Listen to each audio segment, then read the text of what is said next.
Thanks a lot, Connell. Well, three entertainment companies are reporting earnings today. Disney, which so far has proven to be recession-proof, Blockbuster, which is struggling against competitors and technology, and DirecTV, which is fighting cable competition. Here to discuss all of this and where these three brands are going to go for investors and consumers, Nigel Hollis. He's a 27-year veteran of the marketing industry and chief global analyst at Millward Brown, one of the world's leading market research agencies, and the author of the book, The Global Brand. And Gary Hager, president of Integrated Wealth Management. Thanks, guys, for being here. Thank you. Let's start with the first one, Disney, which seems to be recession-proof. Gary, why? Why is this one holding up so well? You have kids? Yeah. Okay. But you know what? My son is 11, and he seems to be beyond the Disney phase, though. I know. I really think that Disney is just the brand. I mean, Bob Iger knows how to run a company. I'm a big believer in kind of betting on talent, and he's definitely got talent and has steered the company, I think, very well. Disney, in my opinion, is not going to escape this recession, though. It's definitely going to get hit. I have a man on the ground right now as we speak in Orlando that's going to be reporting back to me shortly, so I can tell you that overall, I think Disney will be fine. I love them as a stock. I love them as a company. But what about guidance, though? I don't think they're going to guide. We had interest rate cuts this morning. That's right. From the ECB, from the Bank of England. Japan has cut interest rates recently.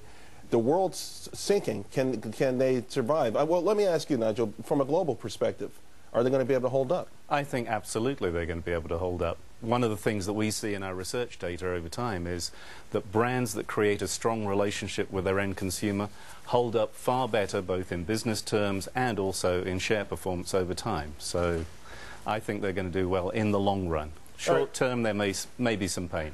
So let's talk about a brand that, I don't know, I think consumers have pretty good, had pretty good relationship with the company, but just not maybe keeping up with the current century, and that's Blockbuster. Yeah, that's it. Jimmy Key's there, I think, to put a little lipstick on the pig. Forgive the term, but I don't think Blockbuster is going anywhere but down.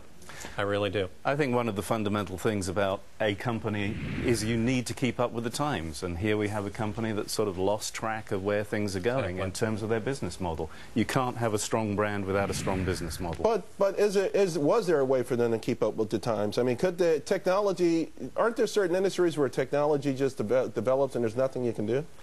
I think what you can do is move with the times. You have to keep an eye on what the latest trends are and shift with them. It's kind of like the shift from video to DVD.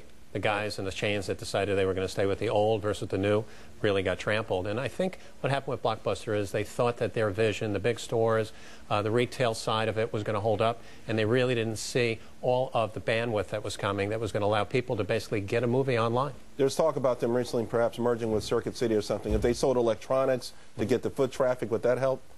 Or just prolong the agony? If I'm honest, I think that may just prolong the agony, because the business model in terms of, if you think about Netflix, if you think of video on demand, going to a store to get your movies, it's just not the same. Okay, one of the big technology hits in the last decade has been DirecTV. Some problems of late. Where do you see them? Well, Malone's group knows what they're doing with this possible spinoff. DirecTV's numbers are good. The DSL lines have definitely hit them, but I think DirecTV is a viable brand, a strong brand. I have it in my house. I know, I watch it, but I also have cable vision. Of course, 359 is your favorite channel. True, but I have cable vision on the side. But what I wanted to say was I think they're going to be hurt by their package pricing right now, especially for NFL Sunday Ticket. I don't think they're going to get the same traction they got over the last couple of years. So they're going to get hurt on that pricing. Nigel, as an investor, how does it look right now? I think it looks reasonable, but my concern is, in the long term, what are they really going to offer compared to all the other options that are out there for people to get the same sort of service? Agreed.